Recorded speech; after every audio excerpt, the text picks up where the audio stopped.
Trump کی dead line ختم ہونے میں 6 گھنٹے باقی، ایران کا جنگ بندی سے انکار، امریکہ سے مذاکرات ختم کرنے کا اعلان۔ نیو یارک ٹائمز نے دعویٰ کیا، تہران نے واضح موقف دیا ہے کہ سیز فائر بات چیت میں مزید حصہ نہیں لیں گے، محض امریکی وعدوں کے بدلے آبنائے ہرمز نہیں کھول سکتے۔ سینئر حکام کے مطابق ایران نے پاکستان کو بھی فیصلے سے آگاہ کر دیا۔ وائٹس کے مطابق ایران نے ثالثوں کی جانب سے دی گئی جنگ بندی تجویز مسترد اور آبنائے ہرمز کھولنے سے انکار کر دیا۔ سینئر ایرانی عہدیدار نے رائٹرز سے گفتگو میں کہا، امریکہ کے سرنڈر کی شرط پر ایران لچک نہیں دکھائے گا۔ ایران اور امریکہ پاکستان کے ذریعے پیغامات کا تبادلہ کرتے رہتے ہیں۔ قطر نے امریکہ اور خطے تک ہمارا یہ پیغام پہنچا دیا کہ ایرانی پاور پلانٹس پر حملہ ہوا تو پورا خطہ اندھیرے میں ڈوب جائے گا۔ ایران نے پیغام میں باب المندب کو بھی بند کرنے کی دھمکی دی۔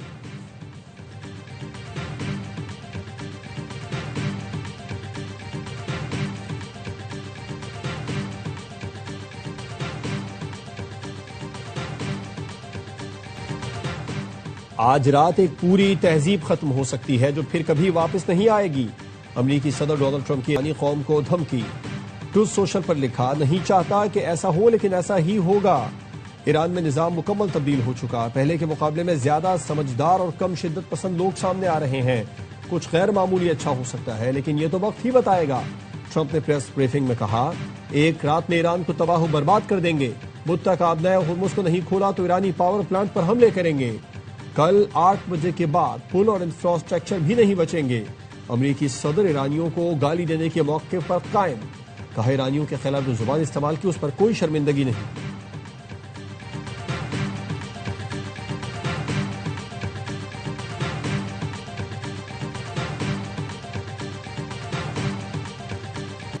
ڈیڈ لائن ختم ہونے سے پہلے ایران سے مثبت جواب مل سکتا ہے، امریکی نائب صدر کو اب بھی امید۔ جیری وینس نے کہا، ایران سے فیصلہ کن جواب کے منتظر ہیں تاکہ جلد جنگ کا خاتمہ ہو سکے۔ ایرانی قیادت نے رویہ نہ بدلا تو ٹرمپ کے پاس مزید سخت طریقے ہیں، ضرورت پڑنے پر ان کے استعمال سے گریز نہیں کیا جائے گا۔ فاکس نیوز نے دعویٰ کیا ہے کہ مذاکرات میں پیش رفت ہو رہی ہے، آج معاہدہ طے پانے کا امکان ہے۔ امریکی عہدیدار نے بتایا، ایران کے ساتھ مسلسل رابطے میں ہے۔ ٹرمپ نے ایران کو رات 8 بجے تک مہلت دے رکھی ہے، اگر ہم خوش قسمت رہے تو آج رات تک کچھ طے پا سکتا ہے۔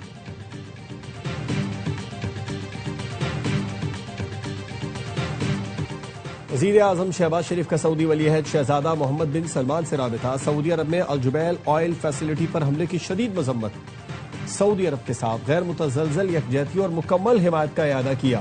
وزیر اعظم نے کہا، پاکستانی حکومت اور عوام ہمیشہ سعودی بھائیوں کے شانہ بشانہ کھڑے رہیں گے۔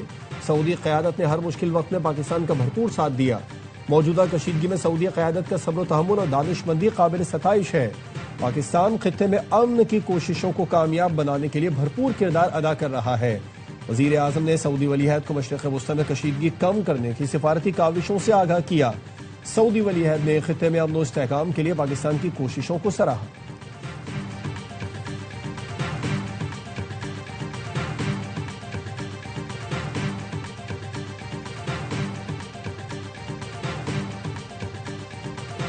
ایران کا سعودی عرب میں توانائی تنصیبات پر حملہ، صنعتی مرکز الجبیل میں پیٹروکیمیکل کمپلیکس پر ڈرون اور میزائل داغ دیے۔ امریکی کمپنی ایکزون موبل، ڈاک کیمیکل اور صادرہ کو نقصان پہنچا۔ امریکی شیورون فلپس کمپنی بھی نشانہ بنی۔ پاسداران انقلاب کا کہنا ہے، سعودی عرب میں حملے شیراز میں کیے گئے حملوں کا جواب ہے۔ پاکستان کی سعودی عرب پر حملوں کی مذمت، وفاقی وزیر اطلاعات عطا طارق نے کہا، سعودی تیل تنصیبات پر حملے اور معیشت کو نشانہ بنانا کسی طور قابل قبول نہیں۔ سعودی عرب پر حملوں سے خطے میں کشیدگی بڑھے گی۔ سعودی عرب کی سرزمین بھی ایران کے خلاف استعمال نہیں ہو رہی۔ سعودی عرب پر ایرانی حملوں نے ثالثوں کی مشکلات بڑھا دی۔ ایران جنگ ختم کرانے کی کوششوں کے دوران سعودی عرب پر حملے کیوں کر رہا ہے؟ مذاکرات کی کوششوں کے دوران فریقین کو ذمہ دارانہ انداز میں آگے بڑھنا ہوگا۔ سعودی عرب نے حملوں کا جواب دیا تو معاملات کنٹرول سے باہر ہو جائیں گے۔ حملے جاری رہے تو حرمین شریفین کا دفاع پاکستان پر لازم ہوگا۔ سعودی عرب پر حملے غیر ضروری کشیدگی ہیں، پاکستان کی عسکری قیادت کا رد عمل، فیلڈ مارشل سید عاصم منیر کی زیر صدارت کور کمانڈرز کانفرنس۔ سعودی عرب کے پیٹرو کیمیکل اور صنعتی کمپلیکس پر حملوں کی شدید تشویش اور اظہار مذمت۔ شرکا نے کہا، ایران کے حملے خطے میں جاری امن کوششوں کے لیے خطرہ ہیں۔ سعودی عرب پر حملے پرامن ذرائع سے تنازع کے حل کی مخلصانہ کوششوں کو نقصان پہنچا رہے ہیں۔ سنگین اشتعال انگیزی کے باوجود سعودی عرب کے تحمل و محتاط رویے سے ثالثی کی راہ ہموار ہوئی۔ فورم نے مشرق وسطی میں جنگ کی کشیدگی کے خاتمے کے لیے حکومتی کوششوں کی تعریف کی۔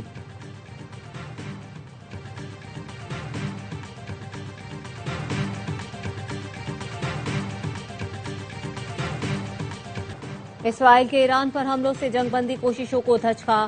نائب وزیر اعظم اسحاق ڈار نے بتایا اسرائیل نے کل رات ایران پر بہت بڑا حملہ کیا تھا۔ ایران نے اس کے جواب میں سعودی عرب کے آئل ڈیپو پر حملہ کیا۔ معاملات بہت آگے تک پہنچ گئے تھے۔ کل صورتحال بہت زیادہ خراب ہوئی۔ کل تک ہم بہت زیادہ پر امید تھے کہ چیزیں مثبت سمت میں آگے بڑھ رہی ہیں۔ اب بھی کوشش میں ہے کہ چیزوں کو جس حد تک ہو سنبھالا جائے۔ پاکستان امن کی اس کوشش کو جاری رکھے ہوئے ہے۔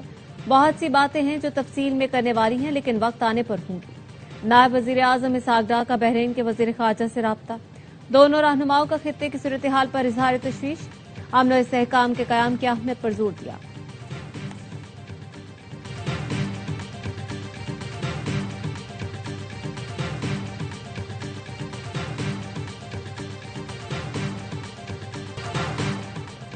مشرق وسطی میں کشیدگی پر سلامتی کونسل اجلاس۔ آبنائے ہرمز کی سیکیورٹی کے لیے بحرین کی قرارداد چین اور روس نے ویٹو کر دی۔ 11 ارکان نے قرارداد کے حق میں ووٹ دیا، 2 ارکان نے ووٹنگ میں حصہ نہیں لیا۔ پاکستانی مندوب عاصم افتخار نے خطاب میں کہا پاکستان خطے میں تمام دوست ملکوں کی سلامتی اور خود مختاری کا احترام چاہتا ہے۔ امریکہ ایران مسئلہ جنگ سے نہیں مذاکرات سے حل ہوگا۔ پاکستان چاہتا ہے کہ مذاکرات اور سفارتکاری کو مزید موقع دیا جائے۔ پاکستان کی کوششوں کو عالمی سطح پر سراہا گیا۔ ہمارا ایک ہی موقف ہے، ایک دوسرے پر حملے روکے جائیں تاکہ معصوم انسانی جانیں نہ جائیں، شہری نظام تباہ نہ ہو۔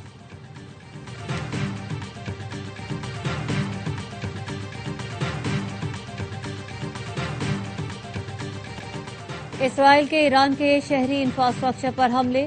شہر رے میں ریلوے کے بنیادی ڈھانچے پر حملہ۔ اسرائیلی حملوں میں ریلوے لائن کا ایک حصہ تباہ۔ ٹریک کی تباہی سے تہران مشہد ریل سروس متاثر۔ شہر کاشان میں بھی پل تباہ ہونے سے ٹرین سروس معطل، 2 افراد شہید ہوئے۔ کاشان کے ہوائی اڈے پر بم برسائے۔ یحییٰ آباد میں ریلوے پل تباہ کر دیا۔ خرم آباد مہر آباد ایئرپورٹ پر بھی بم حملے۔ البرز پر حملے میں 2 بچوں سمیت 18 افراد شہید ہوئے۔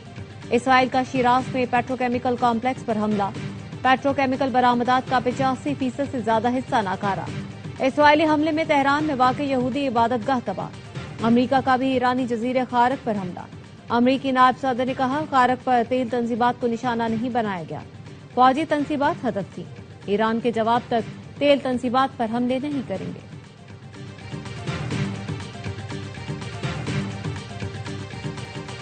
پاکستان معاشی استحکام اور عالمی سطح پر مقام بہتر بنانے کی راہ پر گامزن ہے۔ فیلڈ مارشل سید عاصم منیر کا کور کمانڈرز کانفرنس میں اظہار خیال۔ حکومت، افواج اور عوام کا تعاون ملک کی سیکیورٹی کامیابیوں کی ضمانت قرار۔ کانفرنس میں بھارت اور بیرونی سرپرستوں کے دہشت گرد پراکسی عناصر کے خاتمے کا عزم۔ فورم کا آپریشن غضب الحق کی رفتار برقرار رکھنے کا فیصلہ۔ پاکستان کے خلاف افغان سرزمین کے استعمال کو مکمل ختم کیا جائے گا۔ فورم نے بھارت کے گمراہ کن بیانی اور جھوٹے فلیگ آپریشنز کو مسترد کر دیا۔ مقبوضہ کشمیر میں انسانی حقوق کی خلاف ورزیوں اور جعلی مقابلوں پر تشویش۔ کور کمانڈرز کانفرنس کے شرکاء نے شہداء کی بے مثال قربانیوں کو خراج عقیدت پیش کیا۔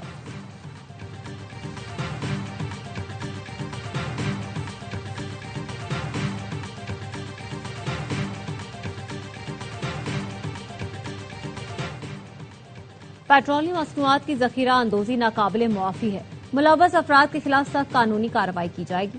وزیر اعظم کی پیٹرولیم مصنوعات سے متعلق اجلاس میں گفتگو۔ کہا قوم علاقائی صورتحال کی سنگینی کے پیش نظر کفایت چواری مہم میں اپنا حصہ ڈالے۔ وزیر اعظم کو مارکیٹیں رات 8 بجے بند کرنے پر بریفنگ دی گئی۔ بتایا گیا سندھ میں بھی بازار رات 8 بجے بند کرنے پر مشاورت جاری ہے۔ صوبائی حکومتوں سے تیل سبسڈی کے حامل افراد کے قوائف موصول ہونا شروع ہو گئے۔ معاشی استحکام کے لیے کفایت چواری سے متعلق فیصلوں پر عمل درآمد پر بریفنگ۔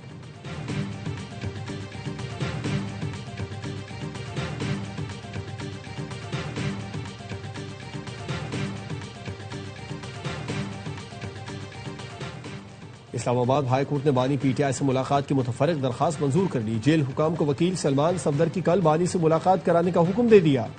بانی پی ٹی آئی اور بشرا بی بی کی اپیلیں جلد نمٹانے کا عندیہ۔ 190 ملین پاؤنڈ کیس کی سماعت کے دوران بیرسٹر سلمان صفدر نے کہا خاتون کی حد تک آپ سزا معطلی کی درخواست پر فیصلہ کر دیں۔ چیف جسٹس سرفراز ڈوگر نے ریمارکس دیا آپ دلائل دینا شروع کریں گے تو 7 دن میں فیصلہ کر دیں گے۔ آپ جیل میں مل کر آئیں، ہم اپیل فکس کر دیتے ہیں۔ عدالت نے سماعت جمعرات تک ملتوی کر دی۔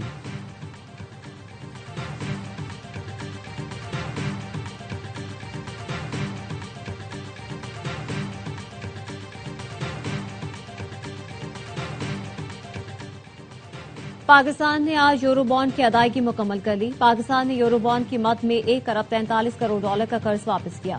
یورو بانڈ کی مدت بدھ کو ختم ہو رہی تھی۔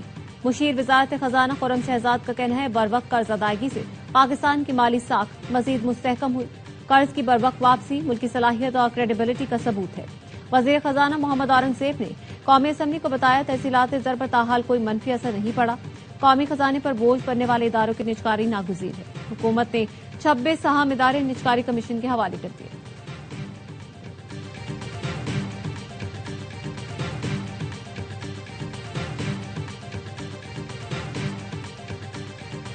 منی بجٹ نہیں آئے گا، وزیر اعظم نے منی بجٹ کے ذریعے مختلف ٹیکس تجاویز مسترد کر دی۔ وزیر اعظم کا کہنا ہے عوام تیل کی قیمتوں سے پریشان ہے، مزید ٹیکس لگانے یا منی بجٹ لانے کا مت سوچیں۔ IMF کو کشیدہ صورتحال کے پیش نظر اہداف پر نظر ثانی کے لیے منائیں۔ وزیر اعظم کا مشرق وسطی کی کشیدہ صورتحال کے باعث بجٹ تجاویز میں مفصل مشاورت کا حکم۔ مشرق وسطی کی کشیدہ صورتحال کے پیش نظر بجٹ جون کے پہلے یا دوسرے ہفتے میں لانے کا امکان۔ نیشنل ٹیرف کمیشن کے اصلاحاتی اقدامات سے متعلق جائزہ اجلاس۔ وزیر اعظم نے کہا نیشنل ٹیرف کمیشن کو ڈیجیٹلائز کر کے شفافیت یقینی بنائی جائے۔ کمیشن نے کیسز کی تاخیر کسی صورت برداشت نہیں۔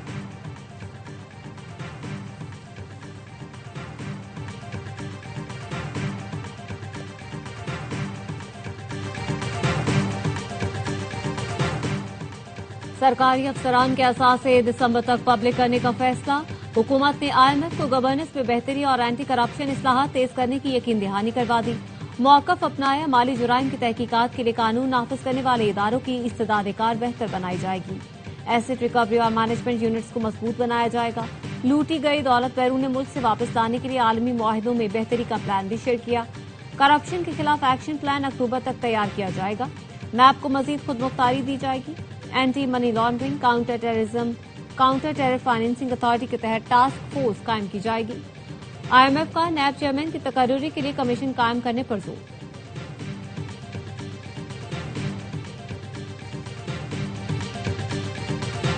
وزیر اعظم شہباز شریف سے ترکی کی آئینی عدالت کے صدر کی ملاقات۔ وزیر اعظم نے کہا پاک ترک برادرانہ تعلقات جامع معاشی شراکت داری کی جانب گامزن ہیں۔ انصاف تک رسائی کے لیے پاکستان اور ترکی تجربات سے فائدہ اٹھا سکتے ہیں۔ جلد انصاف کے لیے ڈیجیٹل ٹیکنالوجی کے تبادلے کی وسیع استعداد موجود ہے۔ موسمیاتی تبدیلی اور انسداد دہشت گردی کے قوانین پر تعاون کیا جا سکتا ہے۔ ترک وفد کا شاندار مہمان نوازی پر اظہار تشکر۔ کہا پاکستان کے ساتھ محبت ہر ترک شہری کی رگوں میں بسی ہے۔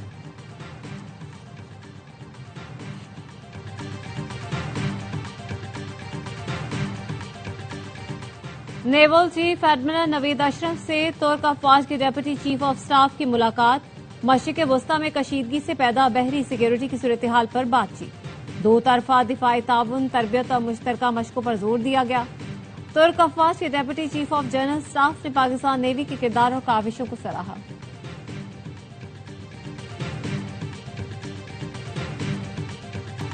ایران کے آپریشن وعدہ صادق 4 کے تحت اسرائیل پر حملے، تل ابیب، حیفا سمیت دیگر شہروں پر میزائل حملے۔ اسرائیلی دفاعی نظام میزائل روکنے میں ناکام رہا۔ تل ابیب میں میزائل گرنے سے عمارت کو نقصان پہنچا۔ حیفا میں بھی ایرانی حملوں سے نقصان ہوا۔ 28 فروری سے جاری جنگ میں ایران نے اسرائیل پر 500 سے زائد بیلسٹک میزائل داغ دیے۔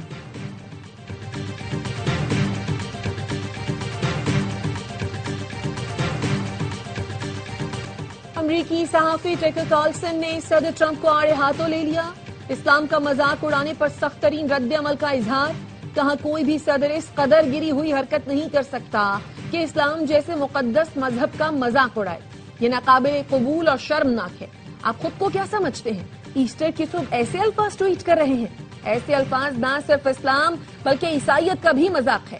چینی تجزیہ کار وکٹر گاؤکی نے اسرائیل کو وارننگ دے دی۔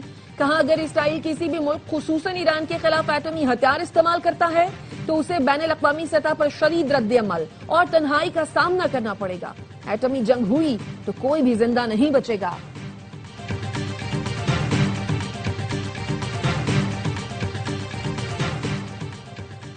امریکی وزیر دفاع کے مواخذے کی قرارداد پیش کرنے کی تیاری۔ ایرانی نژاد امریکی رکن کانگریس یاسمین انصاری نے اعلان کیا کہ وہ وزیر دفاع کے خلاف بل پیش کر رہی ہیں۔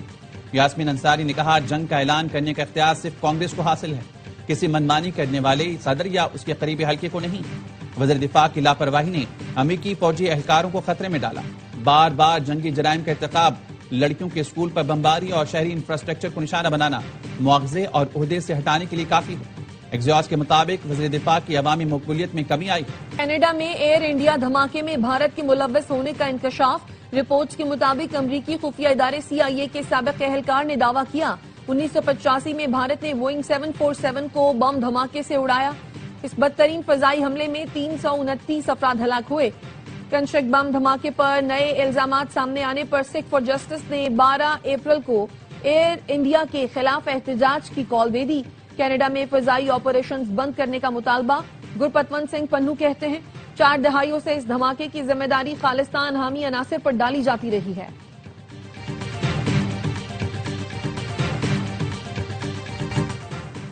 وارنر کی کپتانی میں ٹیم اچھا پرفارم کر رہی ہے، غیر ملکی کھلاڑیوں کے تجربے سے فائدہ ہوتا ہے۔ کراچی کنگز کے فاسٹ بالر میر حمزہ کی ARY نیوز سے گفتگو، کہا گیند کو سیم کرنا میری خوبی ہے، وہی گیند باز کامیاب ہے جو پچ کنڈیشنز کو سمجھے۔ PSL 11 کا ایکشن آج سے کراچی میں شروع ہوگا۔ ٹیبل پر ملتان سلطانز کی ٹیم ٹاپ پر، سب سے زیادہ 4 میچ جیتے، ناقابل شکست کراچی کنگز کا دوسرا نمبر۔ راولپنڈیز اور حیدرآباد کو پہلی فتح کی تلاش۔ آج پشاور زلمی اور حیدرآباد مد مقابل آئیں گے۔ ایونٹ کے تمام میچ دیکھیے اسپورٹس پر براہ راست۔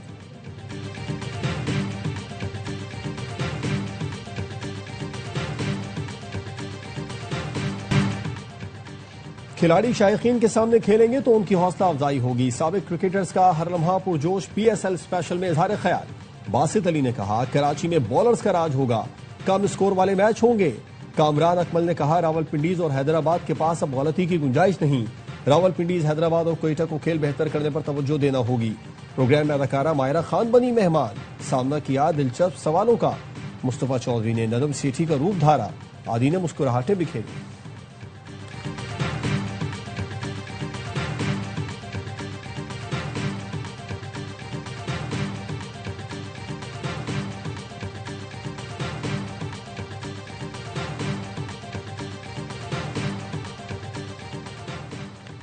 اور پاکستانی ہاکی ٹیم کے مینجمنٹ سلیکشن کمیٹی کا اعلان، اولمپئن سمیع اللہ کو چیف سلیکٹر بنا دیا گیا۔